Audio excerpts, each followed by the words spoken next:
महानदी बन्या प्रभाव में जगतसिंहपुर जिला कुजंगर विभिन्न तलिया अंचल जलमग्न होबार लगी। विशेषकर हरिपुर जिलानासी जयशंखपुर बाराडिया साहाराडिया गाँव में बन्याजल प्रवेश कर लोक मैंने पनीपरिया चाष कर जीविका निर्वाह करते बन्याजल चाष जमी माड़ीजा जो पनीपरिया सब नष्ट होदि प्रशासन किसी क्षतिपूरण दियंते तेबे बंची जातु बोली कहते परिवा चाषी मैंने बन्याजल पशिजु ट्यूबवेल एवं कूओ पानी दूषित होती पीवा पानीर घोर संकट देखा मिलता बेले पिला खाद्य सहित गोखाद्य प्रशासन तुरंत जोगाई देवा दाबी कर गाँ लोके अन्यपटे पानी घेर रही जाइथिबा परिवार को उद्धार कर निरापद स्थान को नहीं सुरक्षित भाव में रखिंट कुजंग अग्निशम विभाग कर्मचारी ते पानी बढ़िबार संभावना थिबारु भयभीत अवस्था अच्छा नदीकूलिया लोके।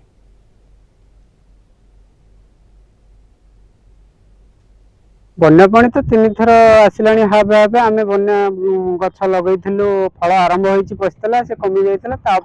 भी ये जो आसला 9 लाख 10 लाख घनफुट पानी संपूर्ण बुड़ीगला आम पनीपरिया तोली पारे सब पचिकी नष्ट हो गला। प्रशासन किसी आखि पकईकि आमको किसी साहाय्य करता आम मेरुदंड टी सुधरी जाता। क्षयक्षति पनीपरिया जो मैंने सब लगे सी भी सब क्षयक्षति सब फसल क्षयक्षति गोरु गाई भी बहुत हैरान होती पिला छुआ भल मंद से भी स्कूल जापारूना आम भी ठीक ढंग से खाई पारूनु। रेस्क्यू ऑपरेशन चली सर सकाल बर्तमान सुधा ये चली खाद्य वितरण पर अपेक्षा कर खाद्य वितरण कर जिलानासी